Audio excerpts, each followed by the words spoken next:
જય સ્વામિનારાયણ મિત્રો, સવારના બધાને મારા જય સ્વામિનારાયણ.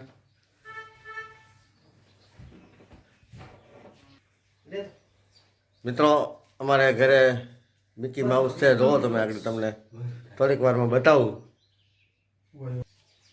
મિત્રો અમારી ઘરે, ચાલો મિત્રો હું તમને અત્યારે અહીં અમારી ઘરે મિકી માઉસ બતાવું. જો તમે આગળ તૈયાર થાય છે, ફર્સ્ટ ક્લાસ બતાવી દઉં. ચાલો મિત્રો, જો આ છે મિકી માઉસ. કોઈ પણ જગ્યાએ લગ્ન પ્રસંગ હોય કે દુકાનનું ઓપનિંગ હોય તો અમારે ઓપી આનંદનો સંપર્ક કરવો. 2 ડાગલા આવશે, બરાબર, જે તમને 3 કલાક ઓપનિંગ હોય કે લગ્ન હોય એની અંદર તમને ખૂબ આનંદને મોજ કરાવી દે. અમારી ઇન્સ્ટા આઈડી છે ઓપી આનંદ, એમાં સંપર્ક કરવો. મિત્રો, હા, દુકાને અમારે એક જગ્યાએ 2 વેપારીઓને થોડીક માથાકૂટ થઈ ગઈ હતી.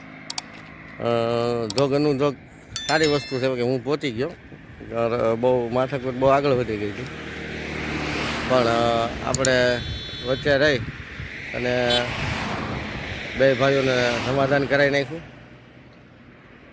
એ ગામનું દુકાનનું કોઈનું નામ નહીં આપવું કારણ કે એને ખોટું લાગે, પણ એક ખાલી જરીકમથી સમજફેર થઈ ગઈ હતી. પણ સમજફેરની કેવડી મોટી માથાકૂટ થઈ ગઈ હતી, પણ સમયસર આપણે પહોંચી ગયા. 20 મિનિટ મારી બગડી, પણ બેયને સમાધાન કરી અને અમે ત્રણેય ચા પાણી પાયા. ચા પાણી પી પછી હું નીકળો, એટલે ભવિષ્યમાં લગભગ એ બેયને ક્યારેય વાંધો નહીં આવે. હોય નાની એવી વસ્તુ, નાની એવી વાત હોય, પણ થઈ જાય મોટી, સમજફેર થાય, એની હિસાબેથી આ બધી વસ્તુ બને.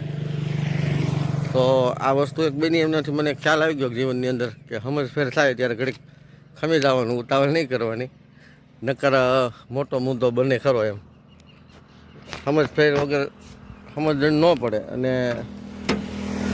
એકબીજાને બોલવાનું થઈ જાય અને વધારે બોલવાનું થઈ જાય. તો આવું બધું ન થાય એની આપણે ખ્યાલ પડી ગયો મને. જોકે આપણને તો ખ્યાલ જ છે, એટલે જ આવા સમાધાન થાય આપણે કીધે, નકર થાય નહીં. કારણ કે માણસને અત્યારે શું છે, સહનશક્તિ નથી, સહનશીલતા નથી, અને જરીક સમજફેર થાય તો આ બોલાચાલી થઈ જાય. 2 સામે 2 વેપારી જ હતા,